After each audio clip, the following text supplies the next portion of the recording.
Respected Principal Madam, teachers, and all my dear friends. Today we have assembled here to celebrate Netaji Subhash Chandra Bose's birthday or Parakram Divas, honoring the fearless leader Netaji Subhash Chandra Bose.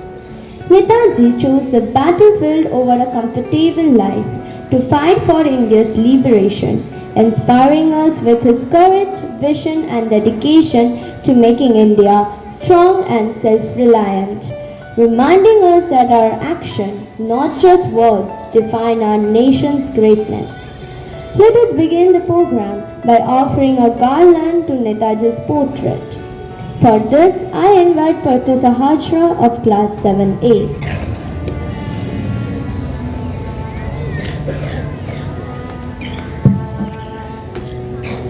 Now I invite our Shapal of class 3 to sing a song honoring our great leader.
Parthu Sahajra of class 7 to share her thoughts about our indomitable leader Netaji Subhash Chandra Bose. Forget not that the grossest crime is to compromise with injustice and wrong.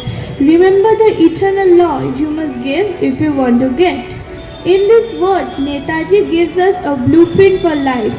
He tells us that staying silent in the face of wrong is our greatest failure. And nothing, neither freedom nor success, comes for free. It must be earned through sacrifice. A very warm morning to my respected principal madam, honorable teachers and all my dear friends. On this auspicious day of our Netaji's birth anniversary, I, Parthu Sahajra, class 7A, is going to speak a few words. Subhash Chandra Bose was a man who lived by this law. He didn't just wish for a free India. He gave every drop of his energy until his last breath to earn it. Netaji's life was defined by the uncompromising spirit. He famously resigned from the prestigious civil services because he refused to serve a system he didn't believe in. He proved that no comfort is worth the price of our conscience. He chose the hard path of struggle over the easy path of submission. This conviction led to his most famous call to action. তোমরা আমাকে রক্ত দাও, আমি তোমাদের স্বাধীনতা দেব. Give me blood and I shall give you freedom. By this, I call upon Ayana Rathod to recite a Hindi poem befitting the occasion. सुप्रभात मेरे आदरणीय प्रधानाचार्य महोदया, शिक्षकगण, गैर शिक्षक कर्मचारी एवं मेरे प्रिय मित्रों। मेरा नाम अयाना राठौर है और मैं कक्षा 5 की छात्रा हूँ। आज मैं नेताजी सुभाष चंद्र बोस जी के जन्मदिवस के अवसर पर आप सभी के समक्ष एक कविता प्रस्तुत करने जा रही हूँ, जिसका शीर्षक है खूनी हस्ताक्षर और उनके कवि हैं श्री गोपाल प्रसाद व्यास जी। मेरी कविता कुछ इस प्रकार है। वह खून कहो किस मतलब का जिसमें उबाल का नाम नहीं, वह खून कहो किस मतलब का आ सके देश के काम नहीं, वह खून कहो किस मतलब का जिसमें जीवन न रवानी है, जो परवश होकर बहता है वह खून नहीं पानी है। उस दिन लोगों ने सही सही खून की कीमत पहचानी थी, जिस दिन सुभाष ने बर्मा में मांगी उनसे कुर्बानी थी।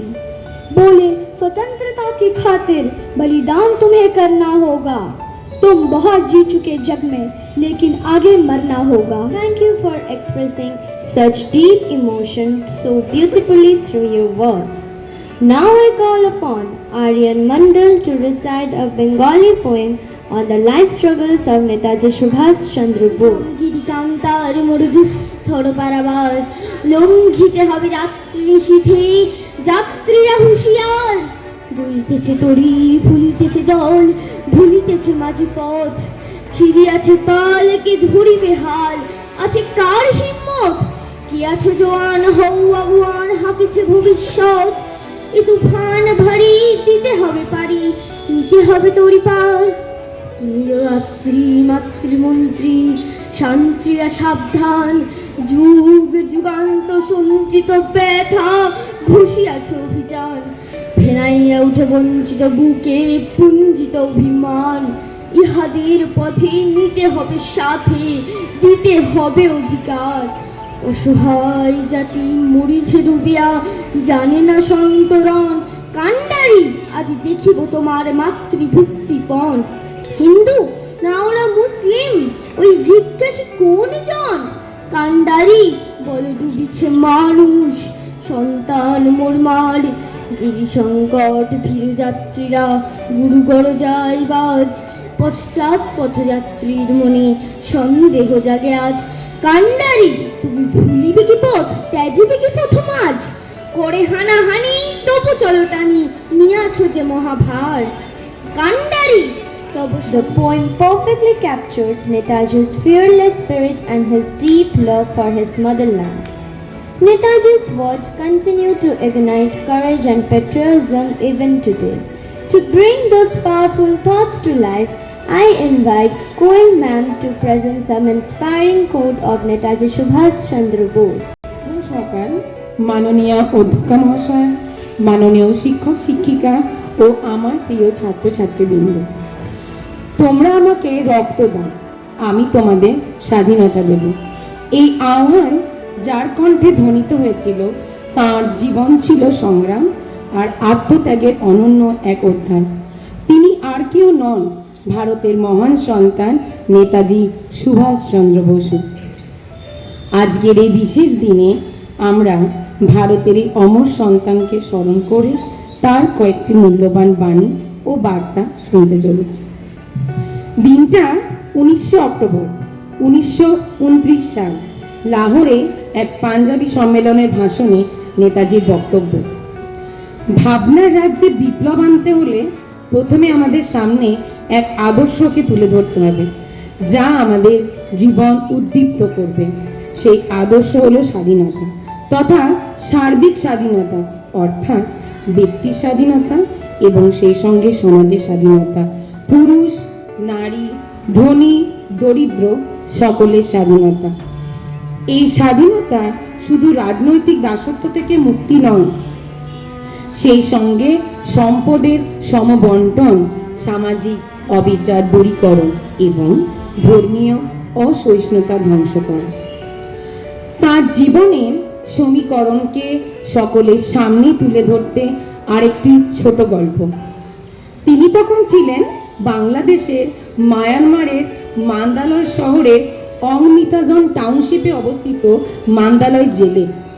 সেখান থেকে তার একটি জীবন্ত অনুভূতি কিছুটা এরকম। এখানে না এলে বোধহয় বুঝতুম না সোনার বাংলাকে কত ভালোবাসি। আমার সময়ে সময়ে মনে হয় বোধ হয় রবিবাবু কারারুদ্ধ অবস্থায় কল্পনা করে লিখেছিলেন, সোনার বাংলা আমি তোমায় ভালোবাসি, তোমার আকাশ, তোমার বাতাস, তোমার প্রাণে বাজায় বাঁশি। যখন ক্ষণিকের তরে বাংলার বিচিত্র রূপ মানুষের চোখে সম্মুখে ভেসে ওঠে, তখন মনে হয় এই অনুভূতির জন্য অন্তত এত কষ্ট করে মান্দালয়ে আসা সার্থক হয়েছে। তিনি জেলে ছিলেন কিনা কে আগে জানতো? বাংলার মাটি, বাংলার জল, বাংলার আকাশ, বাংলার বাতাস এত মাধুরী আপনার মধ্যে লুকাইয়ে রেখেছে। সকালে বিকালে যখন আকাশে সাদা মেঘের ভেলা ভাসতে দেখি, তখন মনে হয় মেঘদূতে সেই পরবাসী যক্ষের মতো আমার বাংলা মায়ের জন্য অন্তরতম কিছু অনুভূতি তাকে পাঠিয়ে দিই। বৈষ্ণবদের মতো বলি, তোমারই লাগিয়া কলঙ্কের বোঝা বহিতে আমার সুখ। চিঠিটি পত্রাবলী মান্দালয় জেল নামে সংগৃহীত। ছাত্র সমাজকে উদ্বুদ্ধ করতে এবং তার জীবনাদর্শে তাদের চরিত্র সুগঠন করতে তার আরেকটি মূল্যবান বার্তা। লেখাপড়ার উদ্দেশ্য শুধু নিজের সুখবৃদ্ধি নয়, গতানুগতিকের পথ থেকে সকলকে ফেরাতে হলে প্রাণে বেদনা অনুভূতি জাগাতে হবে। যদি আমরা ভাবি আমরা কি ছিলুম, আর যদি কল্পনায় ভেবে দেখি আমরা কি করতে পারি, যদি প্রাণকে জাগাতে পারি বর্তমানে স্বাধীন জাতিরা কিভাবে আছে আর আমরা কি হতে পারি, তবে মানুষের প্রাণ জাগবে। মানুষের জীবনকে এমনভাবে রূপান্তরিত করতে হবে যাতে তারা দেশ সেবার জন্য আত্মবিসর্জন করতে পারে। এই হওয়া উচিত যুবকের আদর্শ, আর এতেই আনন্দ। ত্যাগে যদি কোনো কষ্টই থাকতো তাহলে মানুষ ত্যাগ করতে পারতো না। আপনাকে নিঃশেষে বিলিয়ে দিতে না পারলে আনন্দ জাগে না। ত্যাগ নৈব আনন্দম, এই কথায় মিথ্যা কিছু নেই। মানুষকে এমন হতে হবে যেন সে জাতির সামনে, রাষ্ট্রের সামনে এক উজ্জ্বল দৃষ্টান্ত হতে পারে। এভাবেই আমাদের মধ্যে বেঁচে থাক আমাদের নেতাজি, অমর নেতাজি। আজ এখানে আমি আমার বক্তব্য শেষ করছি। জয় হিন্দ, জয় ভারত। ধন্যবাদ। Thank you, ma'am, for those powerful words of Netaji Subhash Chandra Bose. It reminded us that freedom, courage, and determination go hand in hand. As we come to the end of the celebration, let us remember that the greatest tribute we can give to Netaji Subhash Chandra Bose is not just by remembering him on his birthday, but by following his ideals in our daily life: honesty, courage, discipline, and love for our country. With this thought, I thank all the teachers, participants, and my dear friends for making this program meaningful and successful. Jai Hind!